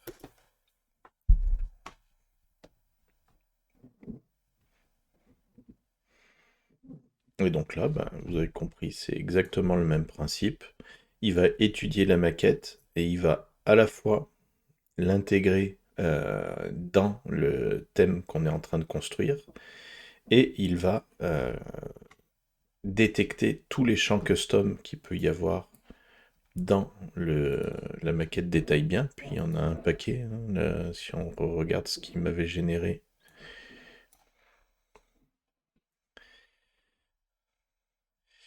Il y avait la surface, nombre de chambres, nombre de salles de bain, l'année, un texte un peu plus détaillé, un détail des pièces, où là normalement il devrait en déduire qu'il va devoir créer un répéteur au sens custom field, un score du marché, donc ça devrait être juste le 94 qui devrait être éditable. Donc voilà, on voit qu'il est en train de me créer tout le code qui permet d'aller dans Carbon Fields au niveau des nouveaux champs. Il me crée ça dans functions.php, ce qui d'un point de vue architecture WordPress se défend. Et là, il a fini de créer les champs et il crée le template. Donc on peut déjà aller voir les champs si ça nous amuse. Si on revient là et qu'on cherche à éditer un bien, si on l'épure, voilà, là on voit que il a créé beaucoup d'autres éléments. Oui, les scores du marché, là on voit qu'il a mis là, détail des pièces, photos supplémentaires, surface. Écoutez, ça marche plutôt pas mal. Et là, il est en train de finaliser le template Twig correspondant. Donc, ce que je vous propose, c'est qu'on va le laisser bosser et on se retrouve tout de suite après. Et on reprend avec l'intégration qui est terminée de la page détail bien. Donc, si on va voir le bien correspondant, on a une fiche cette fois-ci complète. Il a exploité post-content classique pour écrire le descriptif. Et là, on voit qu'il a créé tout un tas de détails. Le détail des pièces, comme je l'avais prévu, il l'a fait sous forme d'un répéteur avec une structure complexe. Donc c'est parfait par rapport à ce qu'on a à faire. Le quartier, les finances. Voilà. En fait, il a tout fait sauf mettre des images. Il le fait jamais par défaut. Déjà parce que je vous ai dit que l'autre code n'était pas doué pour générer des images. Puis ça n'a pas beaucoup de sens. On pourrait lui demander d'utiliser des images standards de Google. C'est peut-être ce qu'on fera par la suite, on verra. Et donc, si on regarde le détail, et ben, voilà, ça respecte la maquette telle qu'elle a été générée. Oh, je vois qu'il y a une erreur. On va lui remonter. Erreur dans la page détail d'un bien.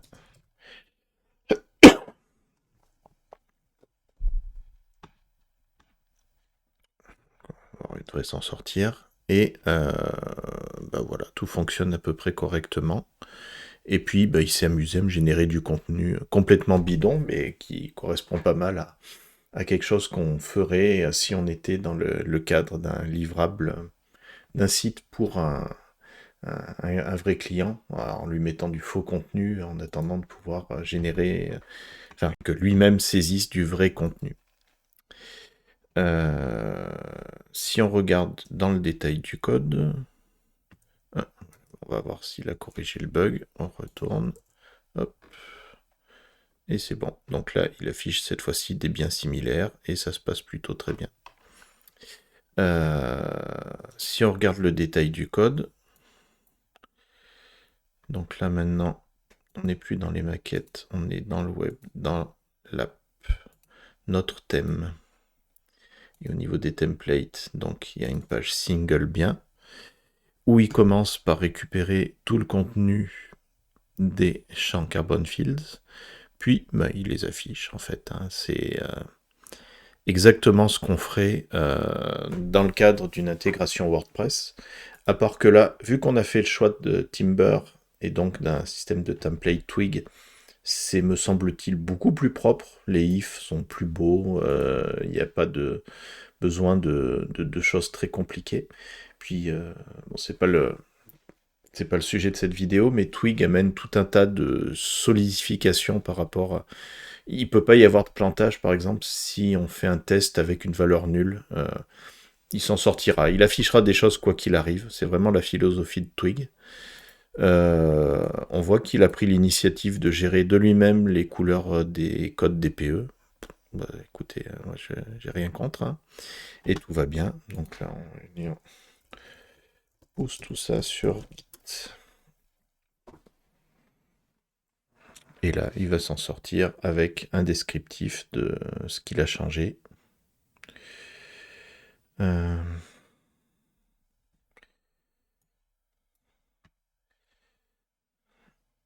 Voilà, il va faire son affaire, il n'y a pas de souci. Pendant ce temps, on va préparer la suite. La suite, en fait, ça va être d'intégrer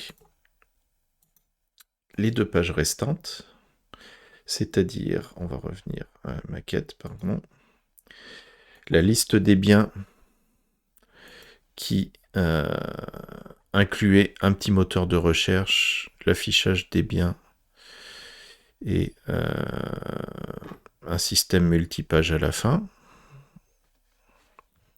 Et la calculatrice. Pour la calculatrice, on va procéder un petit peu autrement, mais là pour l'instant, on va... C'est bon, il a fini son commit. On va pouvoir faire un clear. Ensuite, occupe-toi maintenant d'intégrer liste bien.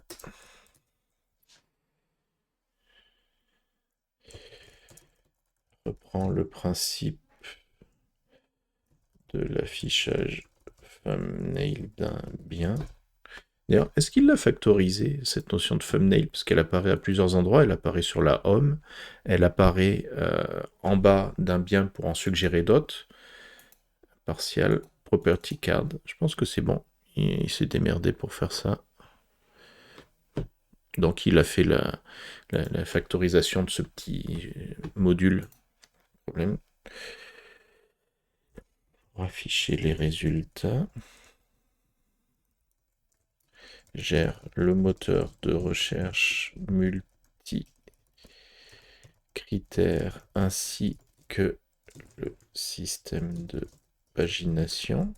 Puis là, on va lui demander une petite sophistication, histoire de faire les choses proprement, en utilisant des appels Ajax et un réaffichage dynamique des résultats. Pense à mettre un joli spinner mettant en scène une maison. Hop. Donc là, on lui fait une requête un petit peu plus compliquée, puisque là, on affiche une sélection de biens à partir d'un moteur de recherche. On lui donne aucune autre indication en fait que ce qui est dans la maquette. Et si vous vous souvenez, la maquette, on ne s'est pas préoccupé de grand-chose. On aurait pu le changer, mais voilà, là on lui a fait confiance. Tous les types, le budget, la localisation, le nombre de chambres. Un tri par prix. Je ne lui ai même pas dit qu'il fallait utiliser un tri, on va voir s'il s'en sort. Et je lui ai demandé de gérer la pagination qui apparaît en bas. Et je lui ai demandé de gérer tout ça en Ajax, c'est-à-dire qu'au lieu d'avoir un réaffichage systématique de la page, qui est un appel qui se fasse via un appel API en fait, c'est-à-dire qu'il va devoir côté back-end créer la possibilité de recevoir l'Ajax avec les différents critères de recherche, et côté front-end, d'appeler cette API et d'afficher les résultats en fonction. Et je lui ai demandé aussi, histoire de corser le tout, de générer un petit spinner avec un affichage en forme de maison. Puis on va voir ce qui s'en sort. Donc là, je pense qu'il va tourner pendant une dizaine de minutes, ce qui est une belle occasion soit de relire le code, soit d'aller prendre un petit café, ce que je vais faire pour ma part. Et donc, je vous retrouve une fois que tout est généré.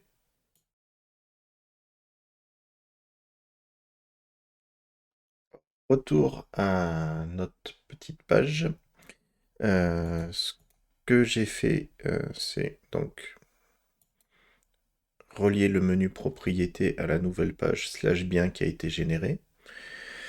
Et puis ça a fonctionné tel quel. Le seul truc que je lui ai demandé de rajouter en plus par rapport à avant que j'interrompe la vidéo, c'est de prendre des images par défaut. Il s'est démerdé pour aller sur Unsplash et puis il m'a trouvé des images qui n'ont pas grand chose à voir, mais qui au moins concrétisent la page. Et sinon, tout fonctionne. Si on cherche Penthouse, si on trouve un. Loft, il va y en avoir plusieurs. Voilà, quand on a tous les résultats, on a une logique multipage qui fonctionne. Et voilà, c'est sans doute perfectionnable.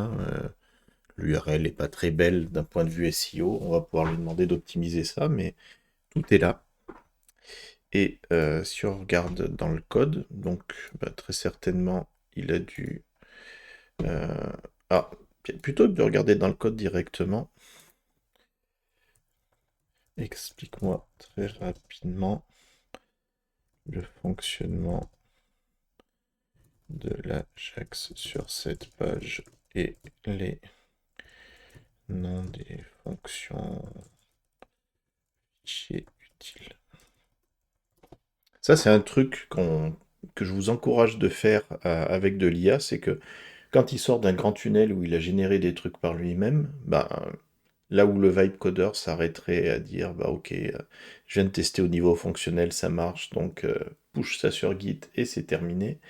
Là, on va essayer d'en savoir un petit peu plus. Et pour en savoir un petit peu plus, en fait, on peut tout à fait lui demander comment ça se passe.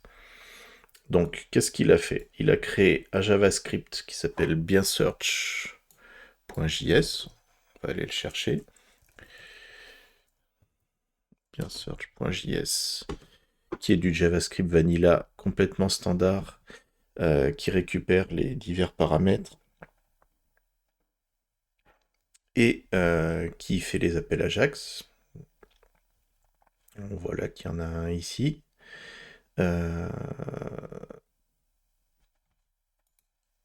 Ensuite, le JS, c'est le collecte les valeurs, blablabla. Et on a un spinner, mais qui s'affiche pas vraiment, parce qu'en fait, c'est trop rapide. Je lui demanderai de ralentir artificiellement pour qu'on voit le spinner.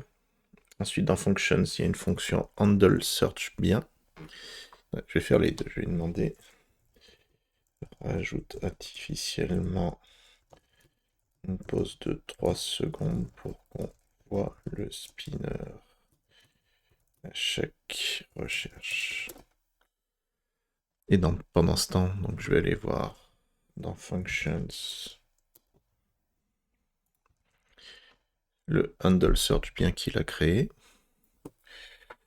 Alors, déjà, c'est plutôt pas mal. Il fait un sanitize, donc il se prévaut de problèmes de sécurité majeurs. Alors, pourquoi il le souligne? C'est parce que là, je ne sais pas pourquoi il est resté en 7.6. On va le mettre en 8.1, il comprendra déjà mieux.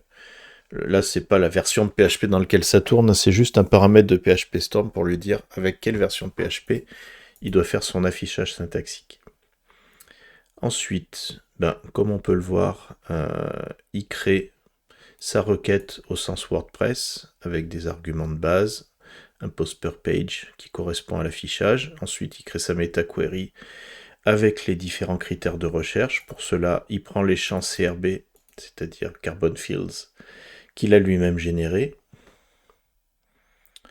On voit qu'il se démerde pour faire un tri par prix par surface. Et ensuite, donc, il fait un Timber getPost à partir de l'arg qu'on vient de créer. Donc, getPost, c'est la fonction de Timber qui permet de récupérer les posts. C'est une surcharge de ce qui se passe avec WordPress. Et ensuite, on voit qu'il crée un contexte qui va ensuite envoyer à l'affichage des résultats et il gère la pagination. Donc voilà, tout ça se fait de manière plutôt propre.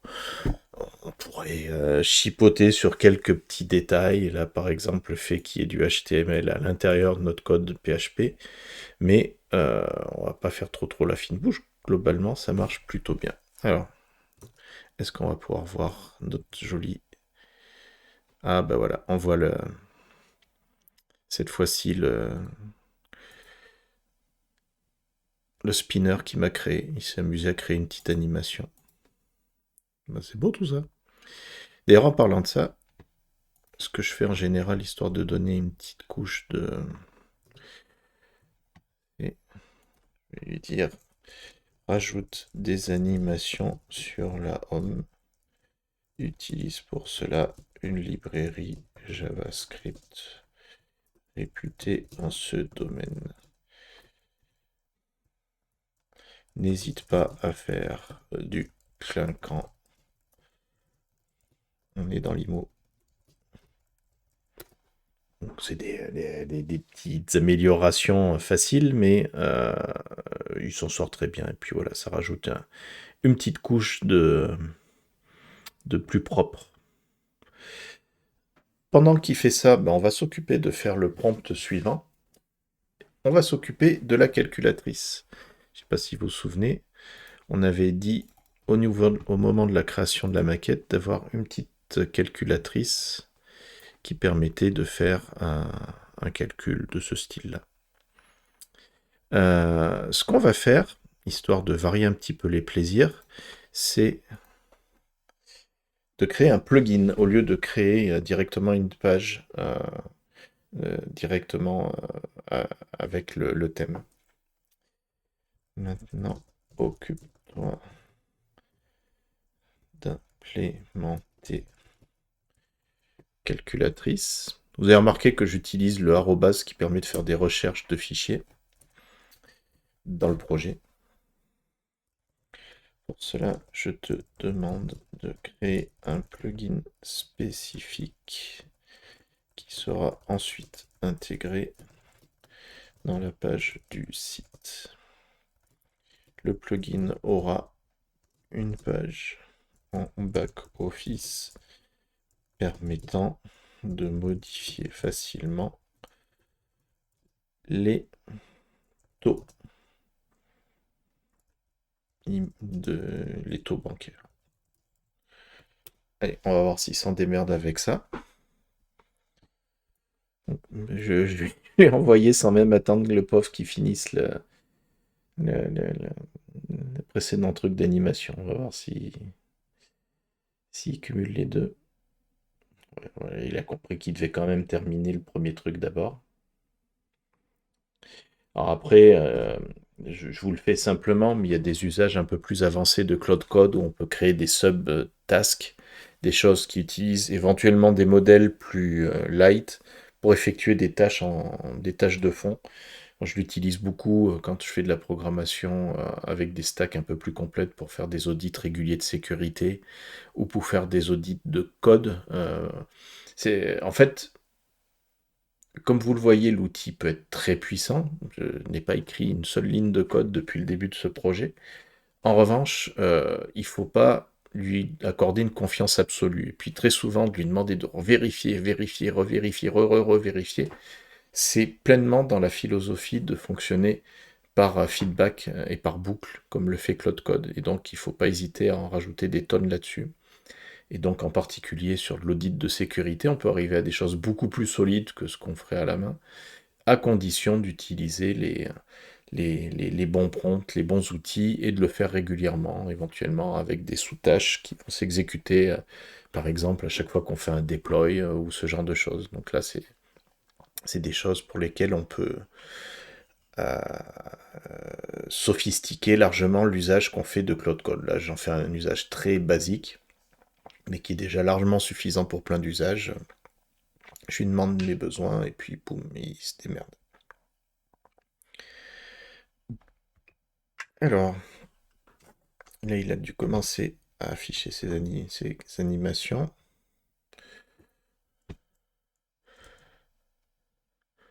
C'est pas mal. Voilà, il s'est démerdé pour faire quelque chose qui rajoute tout de suite un côté un petit peu plus pro.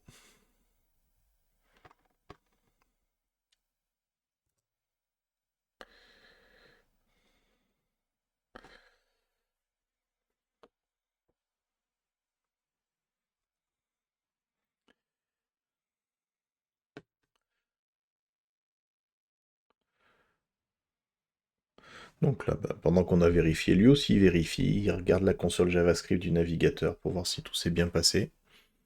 Et voilà, ça devrait être plutôt pas mal.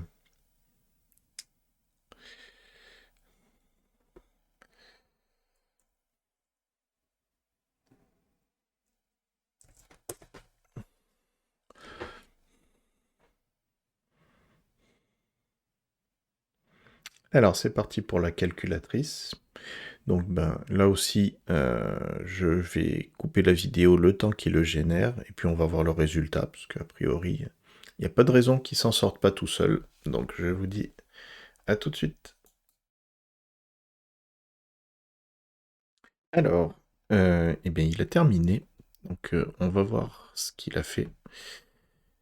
Déjà, on peut aller voir sur la page calculatrice, donc qui est accessible via le menu. Il a repris l'interface telle qu'elle était proposée dans la maquette. Et si on modifie les amortissements, on va faire un prêt de 1 million avec un taux d'intérêt de 4. Donc voilà, il s'en débrouille bien. Fréquence hebdomadaire, pourquoi pas. Et il a créé une petite subtilité que je ne vais même pas demander, c'est qu'en fait, il s'est amusé à aller chercher les taux immobiliers des principales banques qu'il y a au Québec. Si je prends un prêt avec la Banque des Jardins, ça fait ça. Ok. Si je vais voir dans les extensions, donc c'est bien une extension qu'il m'a créée. Il a nommé Architectura avec le nom du site. Et si je vais voir dans les réglages, on a une rubrique taux hypothécaire qui permet tout simplement de créer les différents taux tels qui sont utilisés. Pour ajouter une banque, il a réutilisé a priori les Carbon Fields pour gérer ça. On va pouvoir vérifier ça dans la façon dont ça a été codé. Donc si on va voir le code, on n'est plus dans les maquettes, on est dans des choses qui sont faites. On va dans l'app, cette fois-ci dans les plugins. On voit qu'il a créé un répertoire avec un plugin WordPress en bonne et due forme, des options par défaut, et quelque chose qui me semble plutôt fonctionnant.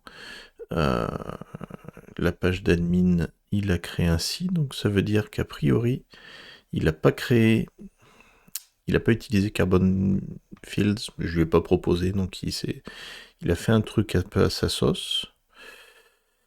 Il y a des shortcodes avec des assets, donc ça veut dire qu'il y a un fichier calculatrice qui permet de gérer ça. Écoutez, tout ça me paraît plutôt propre. Et donc, on va lui demander de... Et grâce à l'architecture telle qu'elle est proposée par Bedrock, le plugin va s'intégrer proprement dans Git et va en fait cohabiter avec des plugins qui, eux, sont des plugins publics qui seront insérés directement par Composer.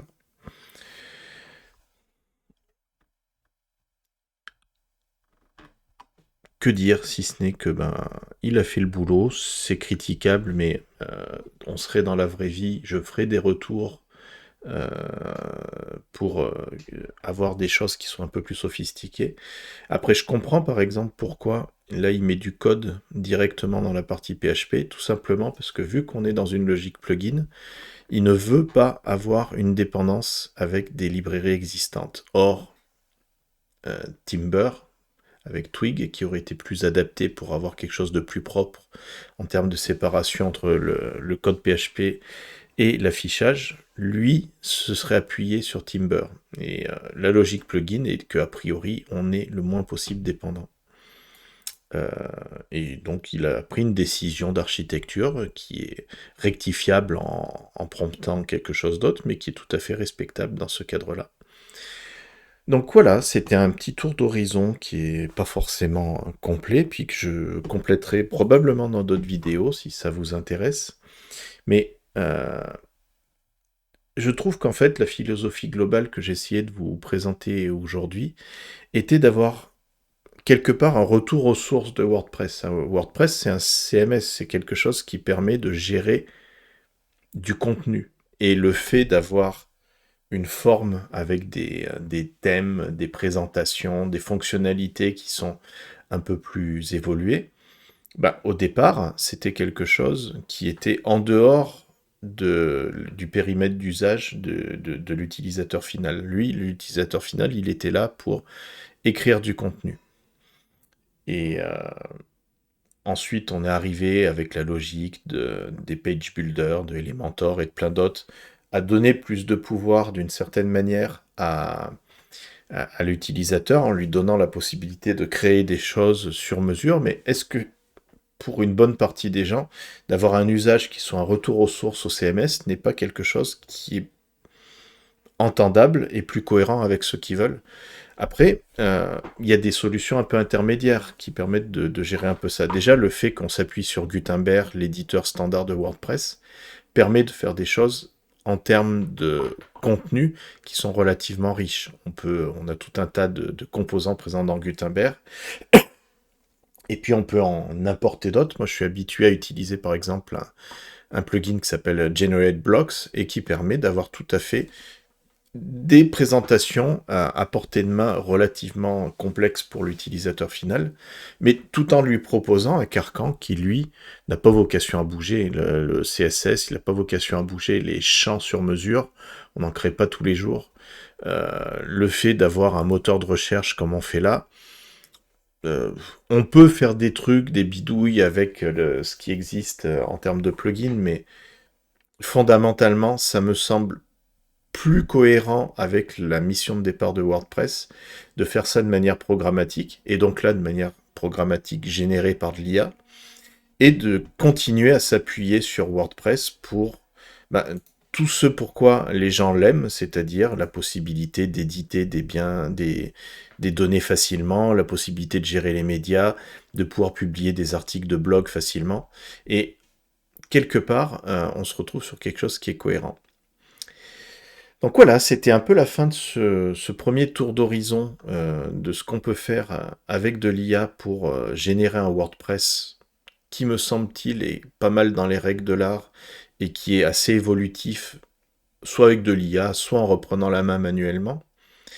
Et ce que je voulais vous montrer, c'était qu'en fait, on est assez éloigné du vibe coding parce que ce qui est important, c'est ce que je vous ai présenté au début, c'est les choix de librairie, d'architecture, qui vont ensuite donner le ton à ce que l'IA va générer. L'IA, ici, est tellement cadrée que elle va forcément donner des choses qui seront maîtrisables et qui vont pas partir en couille. Je sais que quand on vibe code un projet pur, on a souvent la critique et qui est légitime de dire ok, la V1 elle est propre, mais après c'est absolument pas maintenable. Là, avec ce que je vous ai montré ici, c'est pas du tout le cas. On est sur des choses qui restent parfaitement compréhensibles pour quiconque est habitué à développer avec WordPress. Simplement, on a gagné énormément de temps. Là, je sais pas si vous êtes en agence web, combien vous auriez devisé un WordPress qui permet d'afficher comme ça des biens avec un moteur de recherche, avec des champs custom assez complexes, etc. Là, on a fait ça tranquillement, en discutant, en promptant de temps en temps. Bien évidemment, comme je vous l'ai dit, dans la vraie vie, j'aurais été plus attentif à relire le code, etc. Mais dans les faits, c'est plus pour mieux appréhender le code par la suite, parce que autant sur des versions précédentes, on pouvait avoir beaucoup de choses à rectifier, autant clairement le constat, c'est que aujourd'hui, avec les versions récentes des LLM, on a des résultats très satisfaisants dès les premières versions, et les adaptations, elles se font plus après pour avoir des choses un peu plus évoluées, un peu plus affinées. Par exemple, là, il y aurait clairement tout un boulot à faire pour optimiser le site en termes de SEO. On s'est juste contenté d'intégrer le plugin SEOpress dans Composer, mais il y a beaucoup à faire et qui peut être automatisable partiellement par de l'IA pour avoir un contenu qui soit propre là-dessus. Mais voilà, je pense que je vous ai donné quelques éléments qui permettent peut-être de vous faire avancer dans votre réflexion et de vous dire que on peut rester dans l'univers WordPress tout en intégrant beaucoup d'IA et en se remettant en question. Il y a plein de sujets qui restent à venir. J'ai pas du tout exploité, par exemple, les possibilités récentes qui viennent dans WordPress, le fait de transformer WordPress en serveur MCP, par exemple. J'ai plein d'idées par rapport à ça, j'ai plein d'idées de vidéos qui pourraient permettre de creuser ça, puis peut-être de lancer les discussions avec vous pour comprendre en fait, qu'en tant qu'agence web, en tant qu'utilisateur de WordPress, vous aimeriez qu'on construise ensemble. En tout cas, voilà, c'est peut-être le début d'une aventure. Moi, ça m'a fait plaisir de vous montrer ça. J'espère que ça vous a plu, j'espère que ça vous a apporté quelque chose. Et puis, voilà, envoyez-moi vos commentaires et vos avis, et on se retrouve sans doute très vite. Bye bye!